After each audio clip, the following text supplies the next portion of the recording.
Well, guess all I can do is hope this video adds to your pile of good things.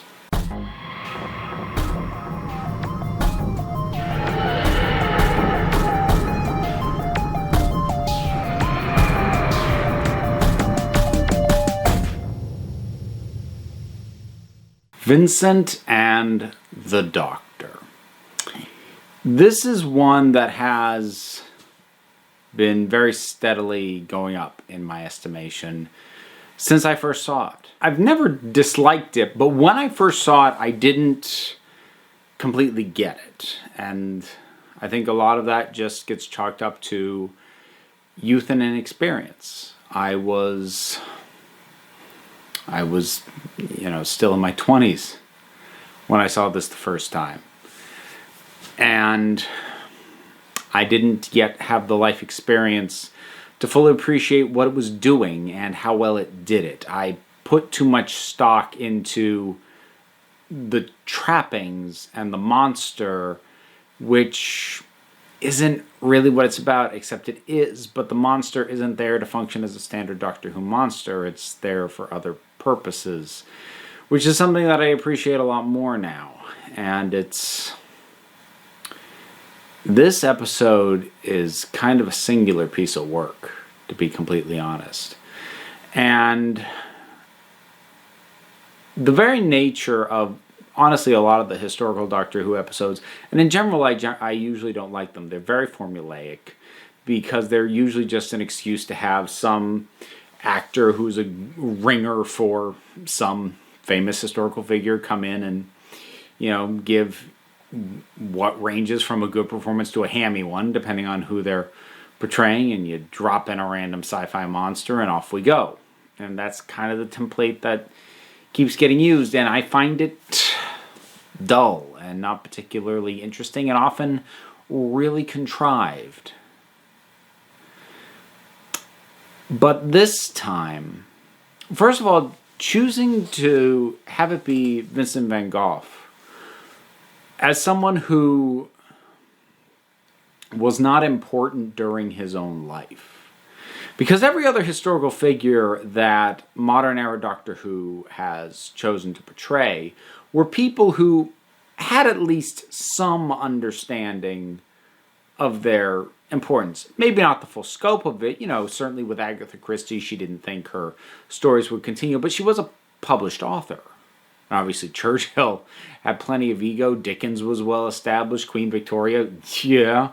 So you're dealing with, Shakespeare. He was well established in his career by the time they did a story with him. These are people who maybe don't have an appreciation of how big a place they have in history, but they know they have value in the now. And Vincent didn't have that.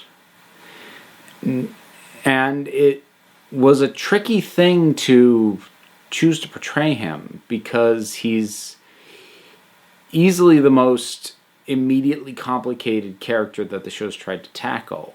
There isn't a clean, obvious way to depict him because he was a very complicated person with a lot going on that, there's been a lot of post-mortem psychological diagnoses done on Vincent van Gogh over the years, but ultimately we don't know what was wrong.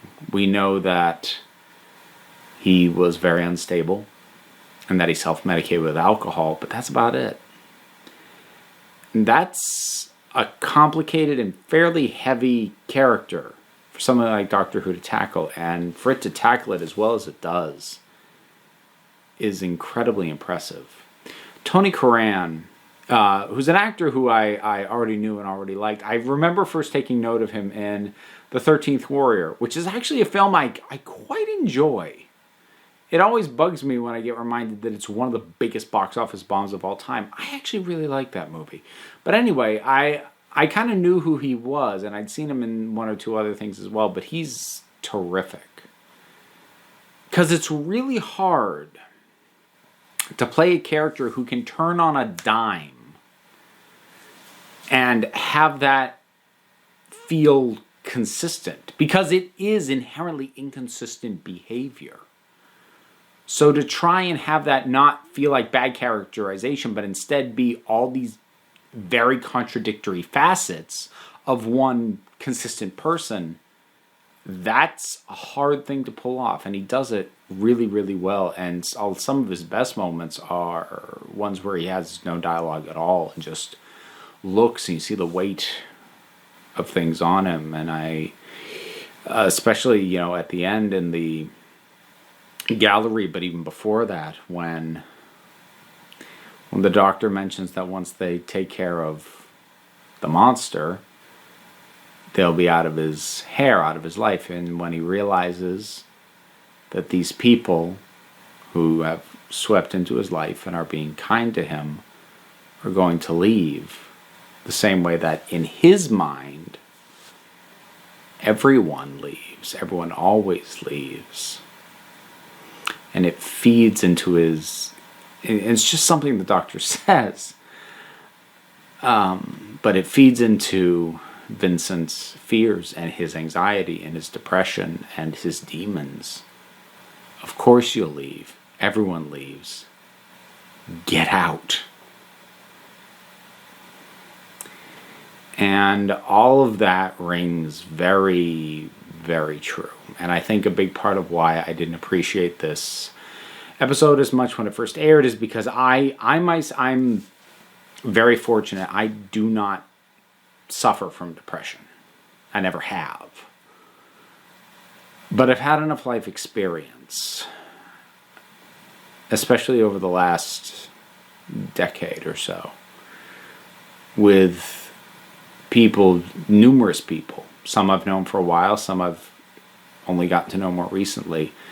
But a lot of people who are important in my life suffer from some form of depression. And even though it's never been my own personal experience, I've been close enough to it to be able to recognize a lot of what is being shown and reflected in this episode. Because that is what this episode is, and it's what I failed to fully appreciate the very first time I saw it. That this is not an episode about a monster, not an alien monster. It's an episode about a personal monster. It's not even really an episode about Vincent van Gogh. It's an episode about depression. And it is an incredibly knowledgeable and well understood episode about depression. Written by Richard Curtis, of all people. Probably best known as the writer and director of Love Actually, of all things. Writer of films like Four Weddings and a Funeral. The understanding at play of how depression eats at not only the people who suffer from it, but the people around them who care about them. And that's what I think really kind of puts this episode up above simply being a very good depiction of depression.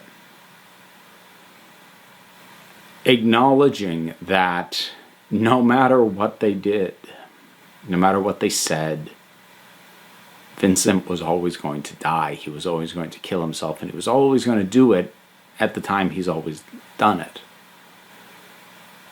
They can give him an amazing day. They can show him the impact that he will leave on the world. But that doesn't fix him.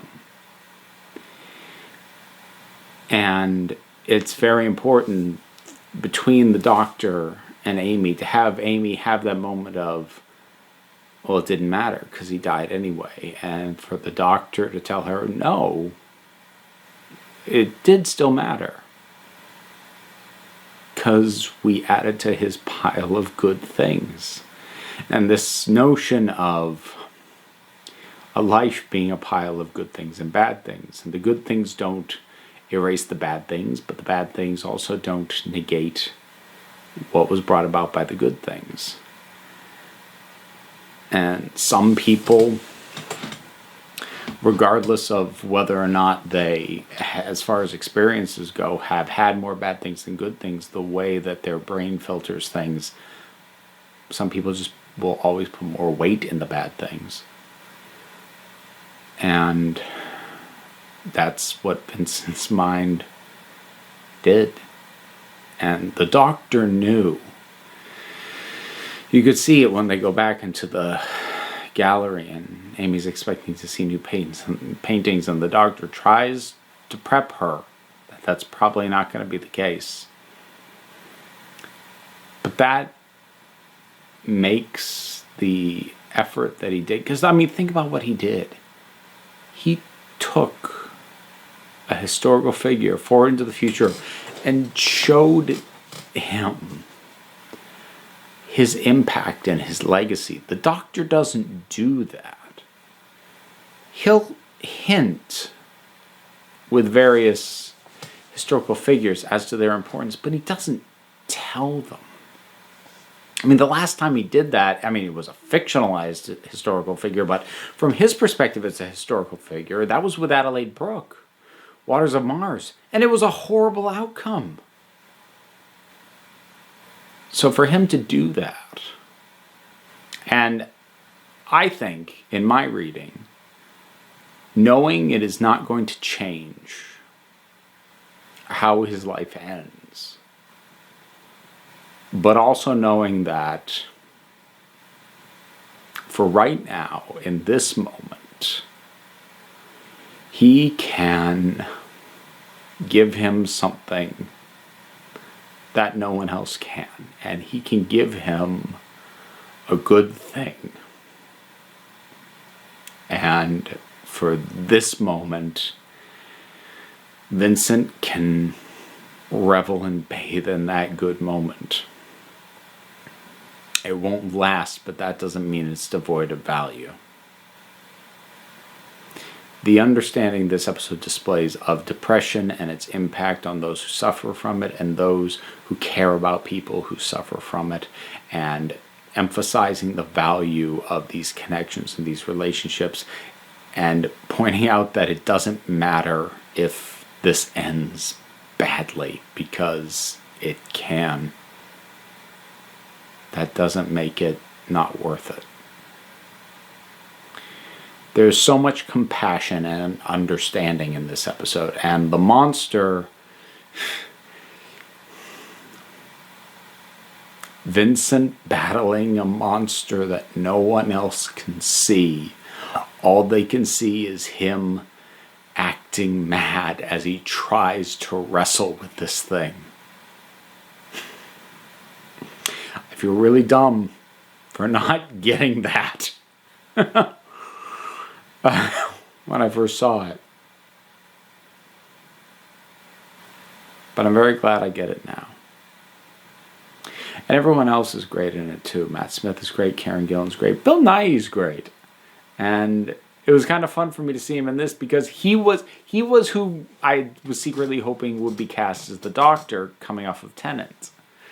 So I did like seeing him, in the room with Smith.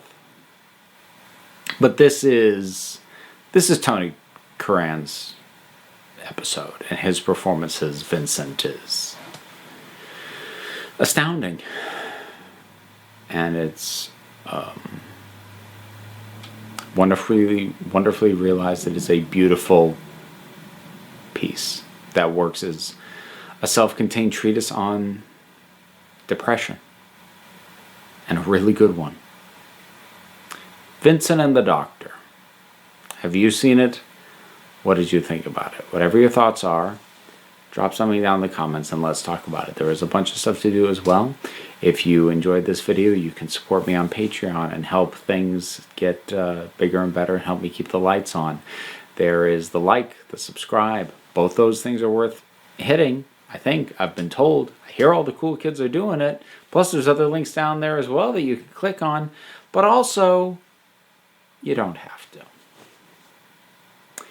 If you think it'll add to your pile of good things, I hope you will. But at the end of the day, you're the council. I'm just running the meetings. And until next time, this council is adjourned.